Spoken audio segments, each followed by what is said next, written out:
খবরদার যুবক ভাইরা আমার, জানা ব্যভিচার, গান বাজনা, নেশা, এটাই তো তোমাদের মূল প্রবলেম এখন। আই ডোন্ট নো, আমি জানি না তোমাকে কিভাবে এটাকে রিমুভ করবো। ওয়াল্লাহি আমি কোনো মন্ত্র জানি না, আমি কোনো তন্ত্র জানি না। এই পৃথিবীতে কে এমন মন্ত্র জানে, তন্ত্র জানে, তাও আমি জানি না। আমার কাছে এমন কোনো ঔষধ নেই যেটা জাড়িবুটি বা আধুনিক মেডিকেল সায়েন্সের উন্নতির দ্বারা এমন কিছু আবিষ্কার করেছে যে বড়ি বা ট্যাবলেট তোমাকে আমি দিব বা সিরাপ দিব তোমাকে আমি, তুমি খাবা, জানা, নেশা, এগুলো থেকে তুমি মুক্ত হবা, আমার জানা নাই। তোমাকে একটাই জিনিস, বোন আমার, তোমার বয়স মাত্র 12, কেন তুমি কারো বিছানায় চলে যাচ্ছ? ওয়াই? তুমি দেখো না তোমার বড় বোন প্রেম করেছে 3টা, বিয়ে কারো সাথে হয়নি? শিক্ষা নাও ওখান থেকে। বোন আমার, তুমি দেখো না তোমার বোনের কি প্রবলেম, তার স্বামীটা আরেক মহিলার সাথে সময় কাটায়, তাকে সময় দেয় না। তুমি যে আরেকজন পুরুষের সাথে সময় দিচ্ছ, ওরও তো স্ত্রী আছে। তোমার বোনের ফ্যামিলির প্রবলেম তো তুমি যার সাথে সময় দাও তারও ফ্যামিলির প্রবলেম। যুবক ভাই আমার, তোমার বোনকে নিয়ে আর পারছো না, তোমার মন চায় তোমার দুলাভাইকে মারতে, বাইন্দা পিটাইতে। কেন? সে তোমার বোনকে কষ্ট দেয়, পরকিয়া করে, তোমার বোনের উপর সন্দেহ করে, জুলুম করে। তুমিও তো কারো দুলাভাই, তুমিও তো আরেক মহিলার সাথে সময় কাটাও, তোমার বউকে সময় দাও না, জুলুম করো। তোমার শালারও তো মন চায়, তোমার সম্বন্ধে শ্বশুরও তো মন চায় জামাই বা দুলাভাইয়ের পিটাই ধরে কতক্ষণ। কেন এভাবে বিচার করো না যুবক? বোন আমার, তোমার বয়স মাত্র 14, মাত্র। তুমি এই বয়সে সিগারেট খাওয়া শুরু করে দিছ, আফসোস বোন আমার। আর তুমি তোমার এই নাজুক, মহামূল্যবান, ইজ্জতদার তোমার শরীরকে আল্লাহ কত মূল্যায়ন করছে। তুমি জাহান্নামে গেলে তোমার বাপ জাহান্নামে যাবে, ভাবা যায়? মানে তুমি তোমার বাপের কান, তুমি তোমার ভাইয়ের কান, তুমি তোমার স্বামীর কান, ওরা হলো মাথা। আচ্ছা, তুমি হলা মাথা, ওরা হলো কান। তুমি হলা মাথা, ওরা হলো কান। তোমাকে আল্লাহ কত মূল্য দিছে। কারণ মাথার মধ্যে যদি কেউ বাড়ি দেও, কি বাঁচবে? বাঁচবে না। যত বড় ডাক্তার, কবিরাজ, যত উন্নত চিকিৎসায় নিয়ে যাক, যদি ওর মাথা ফেটে চৌচির করে দেয়, মস্তিষ্ক বেরিয়ে যায়, ওর বাঁচার চান্সেস কতটুকু আসার কতক্ষণ আছে? তোমাকে, তোমার এই ছোট্ট 3.5 হাত বডিকে আল্লাহ কত ইজ্জত দিছে, কত সম্মান দিছে। যদি কেউ তোমাকে জোর করে জেনা করে, তাকে, সে যদি বিবাহিত হয়, তাকে জুমা মসজিদের সামনে অথবা মহাসমাবেশে প্রকাশ্যে কোমর পর্যন্ত গেড়ে পাথর মেরে মেরে মেরে ফেলতে হবে। কেন? সে তোমার গায়ে হাত দিয়ে। তোমার ইজ্জত, আবরু কত উপরে।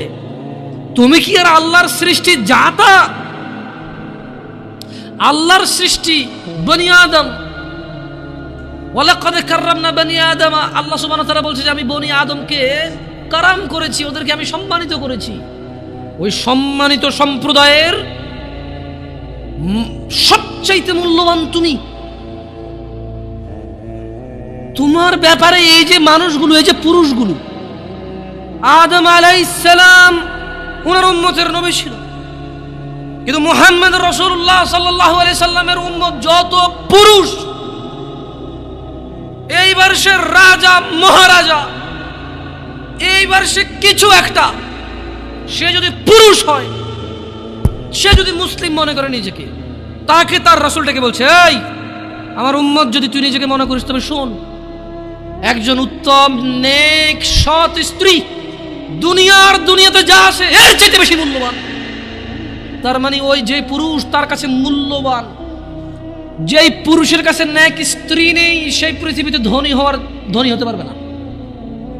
ধন সম্পদ, ধনী দরিদ্র তো কিছুটা কাউন্ট হয়। স্বর্ণ আছে এত ভরি, রূপা আছে এত ভরি, জমি আছে এত বিঘা, গাড়ি আছে এতটা, ব্যাংকে টাকা আছে এতটুকু, কোম্পানির মালিক হলো $10,000 বিলিয়ন কোম্পানির প্রাইস, 2,000 কোটি টাকা কোম্পানির প্রাইস। এভাবেই তো ধনী দরিদ্র, বিল গেটস, ওই যে কি কয় এটাকে, কি আছে, আম্বানি টাম্বানি, এভাবেই তো ধনী দরিদ্র হিসাব, রাইট? কিন্তু যার কাছে যেদিন বিচার হবে কে ধনী ছিল কে দরিদ্র ছিল, সেদিন যার কাছে ন্যাক স্ত্রী থাকবে না, সে ধনীদের লিস্টে আসতে পারবে না। একজনের কাছে যদি পুরো পৃথিবী আর পৃথিবীতে যা আছে, একজনের কাছে যদি পুরো পৃথিবী আর পৃথিবীতে যা আছে সব কিছু থাকে, ন্যাক স্ত্রী না থাকে, আরেকজনের কাছে যদি শুধু না এক স্ত্রী থাকে, এটা বলে প্রমাণ হয় যে না এক স্ত্রী, তাহলে ইসলাম ওকে ধনী বলে, একে দরিদ্র বলে, কি মিসকিন বলে, বেচারা ও তো লাইফে সুখী না, ও কি বেচারা, আহা ওর জীবন মিসকিন বেচারা। তোমাকে কত মূল্য দিছে চিন্তা করছো রাসূল সাল্লাল্লাহু আলাইহি সাল্লাম। তোমাকে এটা, তুমি যা জানো, পুরুষ তোমাকে অ্যাচিভ করতে হয়, পাইতে হয়, অর্জন করতে হয়। তোমাকে যা তা পুরুষ তোমাকে অর্জন করতে পারবে না। যে পুরুষ তোমাকে মূল্যায়ন করতে পারবে না, সেই পুরুষ তোমার সতীত্বের খেয়াল রাখতে পারবে না। যেই পুরুষ তোমার মূল্যায়ন করতে পারবে না, সেই পুরুষ তোমার সতীত্বের পরোয়া করতে পারবে না, মূল্যায়ন করতে পারবে না। এটার মর্ম, এটার ইজ্জত, এটার শান্তি সে জানবে না। মিসকিন বেচারা, বোকা, হতভাগা, পাগল, দরিদ্র, ফকির, জীবনে কিচ্ছু নাই ওর, যার কাছে তুমি নেই। বোন আমার, যার কাছে তুমি নেই তার কাছে পৃথিবীর কোনো সম্পদ নেই। বোন আমার, 12 বছর 15 বছর বয়সে তুমি কেন বিবাহের পূর্বে আরেকজনকে তোমার শরীর ধরতে দাও? আর যুবক ভাই আমার, কি বলিস কি তুই? এই পৃথিবী আর পৃথিবীতে যা আছে এর চেয়ে মূল্যবান হচ্ছে এই মেয়েটা। তো এরকম মূল্যবান একটা জিনিস ওর ধরে ছুঁয়ে তুই ওকে ওর মূল্য কমিয়ে দিবি? এত বড় জুলুম ওর প্রতি তোর। তুই আল্লাহকে ভয় করিস না, তাই বলে এতটা এতটা কি বলিস তুই? তুই কি কারো গাড়ির গ্লাস ভাঙছিস জীবনে? না। কেন? ওর লস হবে। তুই কি কোনোদিন কোনো মানুষকে ঘুষি দিছিস? না। কারণ তাহলে ও বেচারা কষ্ট পাবে। তুই কি জীবনে কারো পেটে ছুরি ঢুকাই দিছিস? না। ও মরে যাবে, তাহলে ওর ফ্যামিলি ক্ষতিগ্রস্ত, লসে পড়ে যাবে। তুই কি কারো টাকা মারছিস কোনোদিন? না। তাহলে ওর ফ্যামিলির টাকার কারণে কষ্ট পাবে। তাহলে তুই কেন তুই এত ছোট ছোট বিষয়গুলো খেয়াল রাখিস যে আরেকজনের লস হবে? তাহলে তুই এই মেয়েটার জীবনটাকে তুই কি করলি? তুই পুরো পৃথিবী আর পৃথিবীতে যা আছে সবকিছু বিক্রি করলে যে সম্পদ হবে, সবকিছু অর্জন করলে যে অর্জন হবে, এর চেয়ে মূল্যবান তুই ওকে সতীত্ব থেকে বের করে নিয়ে আসলি। তুই তোর সামান্য ডিজায়ার ফুলফিল করার জন্য, যেটা আল্লাহ তোর জন্য বৈধ করেছে, কবুল বললে তোর বাপের দোষ, আল্লাহর তো দোষ না। তোর বাপের দোষ, সমাজের তো দোষ না। তোর বাপ তোকে বিয়ে করে না ভাই আমার। তোর বাপ মনে করে তুই ছোট, 18 বছর বয়স তোর বাপ মনে করে তোর বাপ 16 বছর বয়সে হস্তমৈথুন করছে, তোর 22 বছর, তুই এখনো ছোট নুনু খাস, দুধু খাস। তোর বাপের অজ্ঞতা, ইসলামের দোষ দিবি কেন তুই এটা? তোর বাপ 13 বছর বয়সে চাস্তমান জাটতমান নিয়ে পালাই গেছে, এরপরে সবাই মিলে ধরে আনছে। এরপর তোর বাপের তোর দাদারা বলছে কলিযুগ শেষ হয়ে গেছে। 20 বছর আগের কথা বলতেছি আর কি। তোর বাপ 14 বছর বয়সে লুকায় খেরেছিন ওই কি। আরে ভাই, আপনি শহরের ভাই, শহরের বয়স করতে হয়েছে। আর সব মানুষ শহরে গেলে আমি দেখছি তো ঢাকা শহর খালি হয়ে যায় কেন তাহলে ঈদে? আমারে বলি না যে আমরা না ঢাকা শহরে থাকি, কিছু বুঝি না। হ্যাঁ, এবার বলবেন না আমাকে, আমি বাংলা পড়িনি, একটু পড়ি, এবার বলার দরকার নেই আমাকে। না, আমরা জানি আপনার সব মানুষই গ্রামের, ঢাকা শহর ঈদ হলে সব খালি হয়ে যায়, কই যায় না। হ্যাঁ, তো তোর বাপ ওই যে হ্যান, কেউ বলি না যে সুপারি বাগান চেনেন না, ওই যে খেরের চিন, এগুলো বোঝেন না, বললেন না আমরা যে জামশেদ ভাই যে কন্টেক্সটে কথা বলো না, বুঝে আসে না। হ্যাঁ, একটু শিখেলে তো ও বলার দরকার নেই। কেমন আমি জানি আপনি বুঝেন না, বুঝের ভান করার দরকার। আচ্ছা, তো তোর বাপে 14 বছর বয়সে এই বাঁশবাগান আশবাগানে যে জেনায় লিপ্ত ছিল, তোর বয়স 25, কয় এখনো ছেলেটা বড় হয়নি। তুই দোষ ইসলামের এখানে? তোর বাপের, তোর জান্নাতের প্রতি পরোয়া নেই, তোর টাকার প্রতি পরোয়া আছে। তোর বাপ তোর জান্নাত সেভ করতে চায় না, তোকে নাকি ভালোবাসে। তোর বাপ তোর ইজ্জতের পরোয়া করে না, তোকে নাকি ভালোবাসে। তুই নাকি ভালো মানুষ, পৃথিবী আর পৃথিবীর সবচেয়ে সম্পদশালী জিনিসটাকে শুধু একটা এই মুখে মুখে চুমু দিয়ে একটা ওই যে এভাবে ছবি তুলেছে আর কি। এভাবে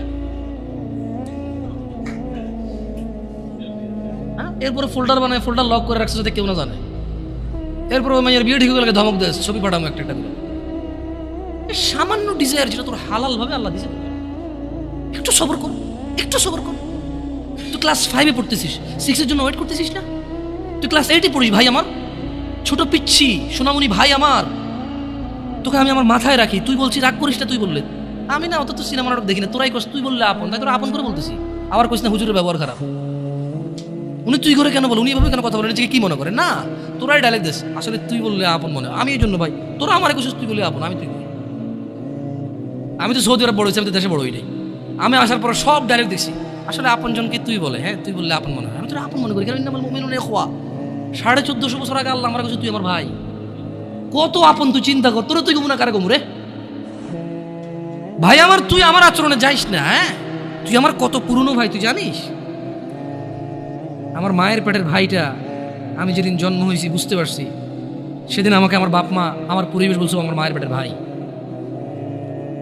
কিন্তু অ্যাজ এ মুসলিম তুই আমার ভাই, 1450 বছর আগে এটা ঘোষণা হয়ে গেছে পৃথিবীতে। তোকে যদি আমি তুই না বলি, আদর করে না বলি, আপন না মনে করি, কাকে মনে করবো রে? তুই তো আমার তুই তো আমার আপন। এমন করিস না ভাই আমার, তোর বয়স সবে 14 বছর। একটু অপেক্ষা কর, একটু অপেক্ষা কর। তোর বাপ বিয়ে করেছে, তুই পৃথিবীতে আসছিস, তুই এমনি এমনি আসিস নি। তুইও বিয়ে করবি, তুইও পৃথিবীর সমস্ত সুখ পাবি ইনশাআল্লাহ। তোর ছেলে সন্তান এমনি এমনি আসবে না। তুইও আল্লাহর দেওয়া নিয়ামত উপভোগ করবি এবং আল্লাহর প্রশংসা করবি। অপেক্ষা কর ভাই আমার, অপেক্ষা কর। খবরদার,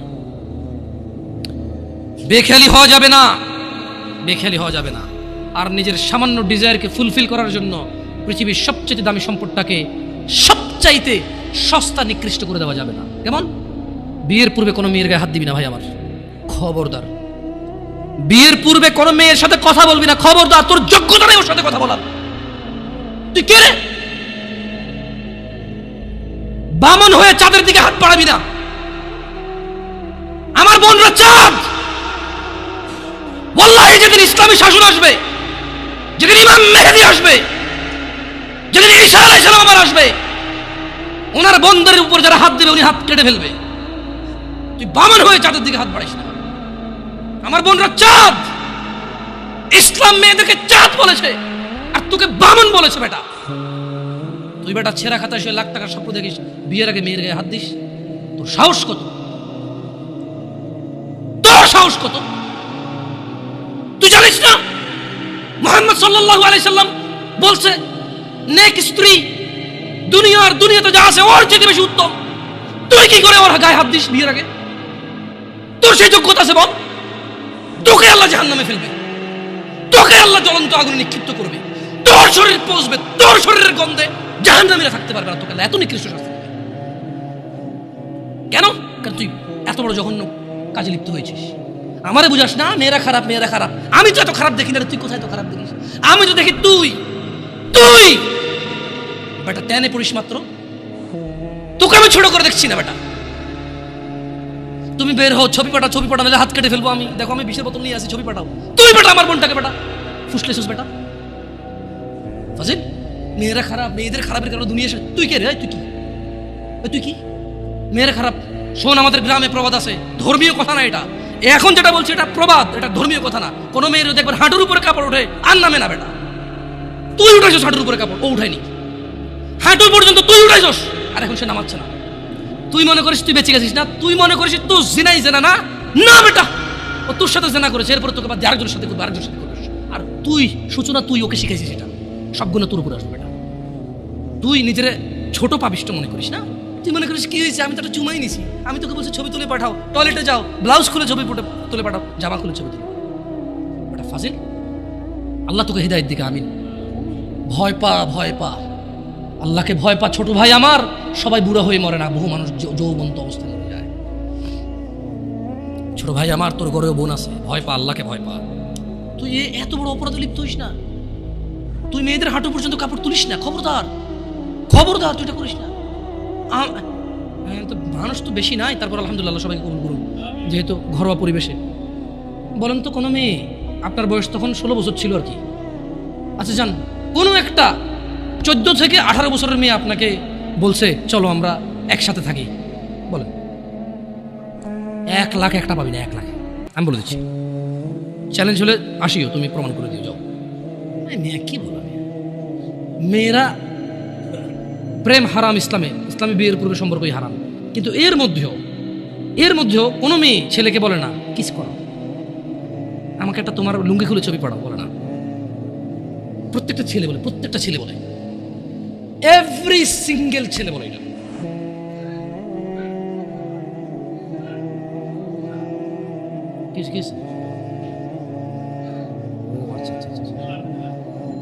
ঠিক আছে। বন্ধ করবো, জানালা না, মানুষের কষ্ট দিন না, মানুষকে কষ্ট দিন না, জানালা বন্ধ করে দেন। আপনার সাউন্ডটা আরও একটু করিয়েন, কেমন? মানুষজন যাতে কষ্ট না পায়, কেমন? কারণ সবাই বাধ্য না, সবাই বাধ্য না তো। না না ঠিক আছে, না না জানালাগুলো বন্ধ করে দেন, মানুষ যাতে কষ্ট না পায়, কারণ সবাই তো বাধ্য না। আর সাউন্ড সিস্টেমটাকে আরও তাহলে কী করবেন, মানে এরপরের হালাকা না নিচে আপনি মাইক লাগাবেন, মাইকের সাউন্ড লিমিট করবেন। আপনি দেখেন এটা তো টেকনোলজিক্যাল ব্যাপার, রাইট? আমি আপনাদেরকে অনুরোধ করবো, এরপরে আরও অনেকেই আসবে, রাইট? প্রতি মাসেই হয়তো আসে। আপনাদের যেখানে যেখানে যারা যারা বসে সংশ্লিষ্ট ওই এরিয়াতে যাতে সাউন্ডটা সীমাবদ্ধ থাকে। নিচতলায় তো আর এখানকার সাউন্ড যাবে না, নিচতলায় আলাদা একটা সাউন্ড ওই যে লাগাই দেন, মাইক্রোফোন লাগাই দেন, মানে স্পিকার, সরি। নিচতলায় কি আরেকটা, আর মাটিতে বাড়ি দিলে কে চেতে ওঠে, ওটা তো হয়। যাই হোক, তো তোমরা এই অন্যায়টা করবা না। আর যদি তোমাদের মনে হয় যে না, তোমাদেরকে কোনো 16 বছরের 17 বছরের যুবতী মেয়ে বলছে যে মানে আজে বাজে অফার করছে, আমাকে বলিও। আমার ফেসবুক আইডি তো জানাই আছে না, আমাকে বলে ভাই ভাই ভাই এক আজব ঘটনা ঘটে গেছে ভাই, 16 বছরের মেয়ে আমাকে বলতেছে আজে বাজে কথা। না, মনে রাখবা, তোমরা যারা মেয়েদেরকে এত বিচ্ছিরিভাবে ফেসবুকে কমেন্টস করো না, খারাপকে খারাপ বলবে, এটা আমি জানি, খারাপকে খারাপ বলতে হয়, কিন্তু তুমি মনে রাখবা তোমার মতো আমার মতো কোনো ছেলে দায়ী এটাতে। কারণ আমার মনে হয় না কেউ প্রুভ করতে পারবে যে কোনো বিবাহ হয় নাই এমন মহিলা ছেলেদেরকে আজে বাজে প্রস্তাব দিবে, আমার মনে হয় না। হ্যাঁ, বিবাহের পূর্বে দিতে পারে কারা, যাদেরকে 12 বছর 13 বছর থাকা অবস্থায় তাদেরকে তাদের বয়ফ্রেন্ডরা আজে বাজে পথে নিয়ে চলে গেছে, সেটা ডিফারেন্ট ইস্যু হতে পারে। বাট নর্মালি যে কোনো ছেলে যে কোনো মেয়ের সাথে পরিচয় হলেই কিন্তু আজে বাজে প্রস্তাব দেওয়া শুরু করে। আল্লাহ আমাদেরকে বোঝার তৌফিক দান করুন।